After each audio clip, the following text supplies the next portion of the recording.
চাই তাহলে আপনি কি ভাবতেন? আর তাছাড়া এতগুলো টাকা আমি কখনোই আপনাকে শোধ করতে পারতাম না। দেখুন, আপনি যদি সোজাসুজি এসে আমার কাছ থেকে টাকাটা চাইতেন তাহলে আমি আপনাকে কখনোই না করতাম না। বিয়েটা একটা পবিত্র সম্পর্ক, আর আপনার এই রকম সিচুয়েশনে আমি যদি এই ছোট্ট হেল্পটা আপনাকে করতে পারি তাহলে তো আমার নিজেরও ভালো লাগবে। আপনি এই টাকাটা রাখুন, এত কিছু ভাববেন না।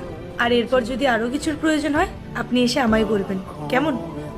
ম্যাম, এতগুলো টাকা দিয়ে গাড়ি কিনে দিলে যে কোনো ছেলেই তো সে নাচতে নাচতে বিয়ে করতে চলে আসবে, কিন্তু আমি সেটা চাইছি না ম্যাম।